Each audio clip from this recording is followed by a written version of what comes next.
Friends, ಮಾಯಾ ಲೋಕ Kannada YouTube ಚಾನಲ್ಗೆ ತಮ್ಮೆಲ್ಲರಿಗೂ ಮತ್ತೊಮ್ಮೆ ಸ್ವಾಗತ. ನನ್ನ ಹೆಸರು ಶರಣ್. ಫ್ರೆಂಡ್ಸ್, ಮಹಿಳೆಯರ ತಮ್ಮ ಯೋನಿ ಭಾಗದಲ್ಲಿ ಶೇವಿಂಗ್ ಮಾಡಿಕೊಳ್ಳುವಾಗ ತುಂಬ ಎಚ್ಚರದಿಂದ ಮುಂದುವರಿಯುವುದು ಒಳ್ಳೆಯದು. ಪುರುಷರಿಗೆ ಮತ್ತು ಮಹಿಳೆಯರಿಗೆ ಜನನಾಂಗದ ಭಾಗ ತುಂಬ ಸೂಕ್ಷ್ಮವಾಗಿರುತ್ತದೆ. ಹಾಗಾಗಿ ಅಲ್ಲಿ ಸ್ವಚ್ಛ ಮಾಡಿಕೊಳ್ಳುವುದು ಅಥವಾ ರೇಸರ್ ಬಳಕೆ ಮಾಡುವ ಸಂದರ್ಭದಲ್ಲಿ ತುಂಬ ಎಚ್ಚರಿಕೆಯಿಂದ ಇರಬೇಕು. ಅದರಲ್ಲಿಯೂ ಮಹಿಳೆಯರ ದೇಹದ ಚರ್ಮವು ಪುರುಷರಿಗಿಂತ ಹೆಚ್ಚು ಸೂಕ್ಷ್ಮತೆಯನ್ನು ಹೊಂದಿರುತ್ತದೆ. ಶೇವಿಂಗ್ ಮಾಡುವಾಗ ಬಳಸುವ ರೇಸರ್ ಬಗ್ಗೆ ತುಂಬ ಎಚ್ಚರಿಕೆಯಿಂದ ಇರಬೇಕು. ತಮ್ಮ ಜನನಾಂಗದ ಚರ್ಮದ ಬಗ್ಗೆ ಹೆಚ್ಚು ಕಾಳಜಿಯನ್ನು ವಹಿಸುವುದು ಒಳ್ಳೆಯದು.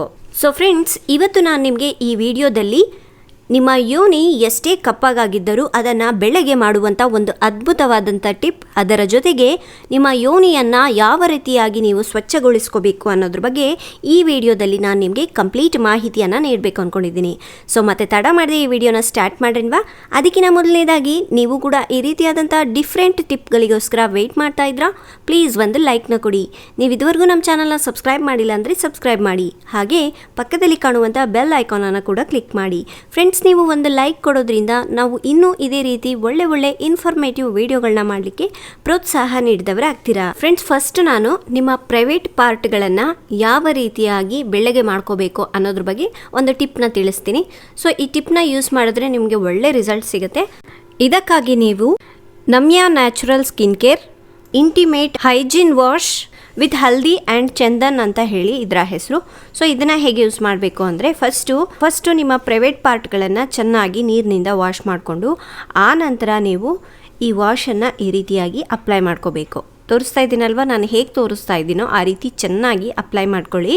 ನಾರ್ಮಲ್ ಆಗಿ ನಿಮ್ಮ ಮುಖಕ್ಕೆ ಫೇಸ್ ವಾಶ್ ಹೇಗೆ ಅಪ್ಲೈ ಮಾಡ್ತಿರಲ್ವ ಅದೇ ರೀತಿಯಾಗಿ ಇದನ್ನು ನಿಮ್ಮ ಪ್ರೈವೇಟ್ ಪಾರ್ಟ್ಗಳಿಗೆ ಅಪ್ಲೈ ಮಾಡ್ಕೊಂಡ್ಬಿಟ್ಟು ಆ ನಂತರ ನೀರಿನಿಂದ ವಾಶ್ ಮಾಡ್ಕೋಬೇಕು.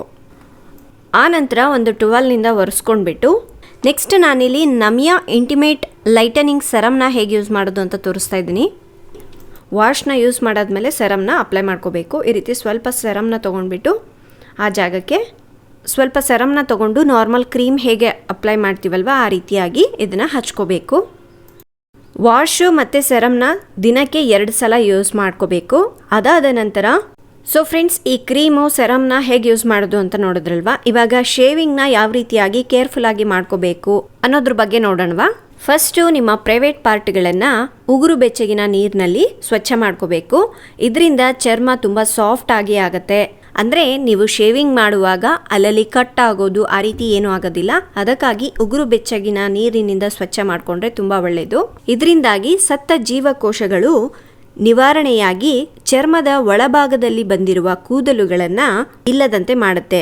ಆ ನಂತರ ನೀವು ಶೇವಿಂಗ್ ಬ್ಲೇಡ್ಗಳನ್ನು ಬಳಸಿ ಶೇವಿಂಗನ್ನು ಮಾಡ್ಕೊಳ್ಳಿ. ಹಾಗೆ ಕೆಲವರು ಶೇವಿಂಗ್ ಕ್ರೀಮ್ ಅನ್ನು ಉಪಯೋಗಿಸದೆ ತುಂಬ ಮೃದುವಾದ ಯೋನಿ ಭಾಗದ ಚರ್ಮವನ್ನು ಶೇವಿಂಗ್ ಮಾಡಲು ಹೋಗ್ತಾರೆ. ಆದರೆ ಇದರಿಂದ ಸಾಕಷ್ಟು ಅಪಾಯವಿದೆ. ಕೆಲವರಿಗೆ ಚರ್ಮ ಕತ್ತರಿಸಿ ಹೋಗುವ ಸಾಧ್ಯತೆ ಕೂಡ ಇದೆ. ಇನ್ನು ಶೇವಿಂಗ್ ಕ್ರೀಮ್ ಬಳಸದೆ ಶೇವಿಂಗ್ ಮಾಡಿದರೆ ಚರ್ಮ ಉರಿಯುವ ಸಾಧ್ಯತೆ ಇರುತ್ತದೆ. ಒಂದು ವೇಳೆ ನಿಮ್ಮ ಬಳಿ ಶೇವಿಂಗ್ ಕ್ರೀಮ್ ಇಲ್ಲದೇ ಇದ್ದರೆ ಮಾಯ್ಶ್ಚರೈಸರ್, ಶಾಂಪೂ ಅಥವಾ ಕಂಡೀಷ್ನರ್ ಬಳಸಿ ಮಾಡಿಕೊಳ್ಬಹುದು. ಆದರೆ ಯಾವುದೇ ಕಾರಣಕ್ಕೂ ನೀವು ಕ್ರೀಮನ್ನು ಬಳಸದೆ ಶೇವಿಂಗನ್ನು ಮಾಡ್ಕೋಬಾರ್ದು. ಇನ್ನೊಂದು ಮುಖ್ಯವಾಗಿ ನೆನಪಿನಲ್ಲಿ ಇಟ್ಕೋಬೇಕು, ಶೇವಿಂಗ್ ಮಾಡುವಾಗ ಕೂದಲು ಯಾವ ದಿಕ್ಕಿನಲ್ಲಿ ಬೆಳವಣಿಗೆ ಕಾಣುತ್ತದೆಯೋ ಅದೇ ದಿಕ್ಕಿನಲ್ಲಿ ಮಾತ್ರ ಶೇವಿಂಗ್ ಮಾಡಬೇಕು. ಇದು ಚರ್ಮದ ಮೇಲೆ ದದ್ದುಗಳು ಮತ್ತು ಗುಳ್ಳೆಗಳನ್ನು ಉಂಟು ಮಾಡುವುದು ತಪ್ಪುತ್ತದೆ. ಹಾಗಾಗಿ ನೀವು ರೇಸರ್ ಬಳಕೆ ಕೂದಲಿನ ಬೆಳವಣಿಗೆಯ ವಿರುದ್ಧ ಇಲ್ಲದಂತೆ ಎಚ್ಚರ ವಹಿಸಿ.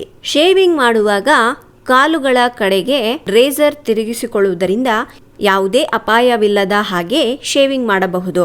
ಶೇವಿಂಗ್ ಮಾಡಿದ ತಕ್ಷಣ ನೀವು ಮಾಡಬೇಕಾದ ಮೊದಲನೇ ಕೆಲಸ ಏನೆಂದರೆ ಮತ್ತೊಮ್ಮೆ ಉಗುರು ಬೆಚ್ಚಗಿನ ನೀರಿನಲ್ಲಿ ನಿಮ್ಮ ಪ್ರೈವೇಟ್ ಪಾರ್ಟ್ಗಳನ್ನು ತೊಳೆದುಕೊಳ್ಳಬೇಕು. ನಿಮ್ಮ ಬಳಿ ಆಂಟಿಸೆಪ್ಟಿಕ್ ಕ್ರೀಮ್ ಇದ್ದರೆ ಅದನ್ನು ನಿಮ್ಮ ಚರ್ಮದ ಮೇಲೆ ಹಚ್ಚಿ. ಇದರಿಂದ ಚರ್ಮ ಕೆಂಪಾಗುವುದು ತಪ್ಪುತ್ತದೆ. ಒಂದು ವೇಳೆ ನಿಮ್ಮ ಯೋನಿಯ ಭಾಗ ಒಣಗಿದ್ದರೆ ಇದು ಇದ್ದಕ್ಕಿದ್ದಂತೆ ಉರಿಯನ್ನು ಉಂಟು ಮಾಡಬಹುದು. ಹಾಗಾಗಿ ನೀವು ಮೊದಲು ನಿಮ್ಮ ಯೋನಿಯ ಭಾಗವನ್ನು ಮಾಯ್ಶ್ಚರೈಸರ್ನಿಂದ ಚೆನ್ನಾಗಿ ಅಪ್ಲೈ ಮಾಡಿ. ಹಾಗೆ ನೀವು ಶೇವಿಂಗ್ ಮಾಡುವಾಗ ಅದೇ ಬ್ಲೇಡನ್ನು ಪದೇ ಕೂಡ ಉಪಯೋಗಿಸಬಾರ್ದು. ಕೆಲವೊಂದು ಸಲ ಉಪಯೋಗಿಸಿದ ಬ್ಲೇಡ್ ತುಕ್ಕು ಹಿಡಿದಿರುತ್ತೆ, ಆ ಬ್ಲೇಡನ್ನು ಉಪಯೋಗಿಸಬಾರ್ದು. ಇದರಿಂದ ಇನ್ಫೆಕ್ಷನ್ ಆಗುವ ಸಾಧ್ಯತೆ ಕೂಡ ಇದೆ. ಹಾಗಾಗಿ ಆ ರೀತಿ ತುಕ್ಕು ಹಿಡಿದಿರುವಂಥ ಬ್ಲೇಡನ್ನು ತೆಗೆದು ಹೊಸ ಬ್ಲೇಡನ್ನು ಹಾಕಿ ಯೂಸ್ ಮಾಡ್ಕೊಳ್ಳಿ. ನೀವು ಶೇವಿಂಗ್ನ ತಿಂಗಳಿನಲ್ಲಿ 2 ಸಲ ಮಾಡಿದ್ರೂ ಪರವಾಗಿಲ್ಲ. ಹಾಗೆ ಡೈರೆಕ್ಟ್ ಆಗಿ ಮಾತ್ರ ನೀವು ಶೇವಿಂಗ್ ಮಾಡಬಾರ್ದು, ಇದರಿಂದ ಆ ಜಾಗದಲ್ಲಿ ತುಂಬ ರಫ್ ಆಗಿ ಆಗುತ್ತೆ. ಸೊ ನೋಡಿದ್ರಲ್ವಾ ಫ್ರೆಂಡ್ಸ್, ನಿಮ್ಮ ಪ್ರೈವೇಟ್ ಪಾರ್ಟ್ಗಳನ್ನು ಶೇವಿಂಗ್ ಮಾಡ್ಕೊಳ್ಳುವಾಗ ಯಾವ ರೀತಿಯಾಗಿ ಎಚ್ಚರ ವಹಿಸಬೇಕು ಅಂತ. ಹಾಗೆ ನಾನಿಲ್ಲಿ ತೋರಿಸಿರುವಂತಹ ನಮ್ಯಾ ವಾಶ್ ಸೆರಮ್ ಇವೆಲ್ಲವೂ ಕೂಡ ಕೆಳಗಡೆ ಡಿಸ್ಕ್ರಿಪ್ಷನಲ್ಲಿ ಲಿಂಕ್ ಕೊಟ್ಟಿರ್ತೀನಿ, ಒಮ್ಮೆ ಹೋಗ್ಬಿಟ್ಟು ಚೆಕ್ ಮಾಡ್ಕೊಳ್ಳಿ. ಹಾಗೆ ಬೈ ಮಾಡಬೇಕು ಅಂದರೂ ಕೂಡ ನೀವು ಬೈ ಮಾಡ್ಕೋಬೋದು. ಸೊ ನೋಡಿದ್ರಲ್ವಾ ಫ್ರೆಂಡ್ಸ್, ಇವತ್ತಿನ ಟಿಪ್ ತಮ್ಮೆಲ್ಲರಿಗೂ ತುಂಬ ಇಷ್ಟ ಆಗಿದೆ, ಯೂಸ್ಫುಲ್ ಆಗಿದೆ ಅನ್ಕೋತಾ ಇದ್ದೀನಿ. ಇಷ್ಟ ಆಗಿದ್ರೆ ಪ್ಲೀಸ್ ಒಂದು ಲೈಕ್ ಕೊಡೋದನ್ನು ಮರಿಬೇಡಿ. ನಿಮ್ಮ ಫ್ರೆಂಡ್ಸ್ಗೆ, ಫ್ಯಾಮಿಲಿ ಮೆಂಬರ್ಸ್ಗೂ ಸಹ ಈ ವಿಡಿಯೋನ ಶೇರ್ ಮಾಡಿ. ಇನ್ನು ಇದೇ ರೀತಿಯಾದಂಥ ಒಳ್ಳೆ ವಿಡಿಯೋಗಳಿಗಾಗಿ ಹಿಂದೆ ನಮ್ಮ ಮಾಯಾ ಲೋಕ ಕನ್ನಡ ಯೂಟ್ಯೂಬ್ ಚಾನಲ್ಗೆ ಸಬ್ಸ್ಕ್ರೈಬ್ ಆಗಿ. ನಾಳೆ ಇನ್ನೊಂದು ಹೊಸ ವಿಡಿಯೋದೊಂದಿಗೆ ಮತ್ತೆ ಸಿಗೋಣ. ಅಲ್ಲಿವರೆಗೂ ಟೇಕ್ ಕೇರ್, ಬಾಯ್.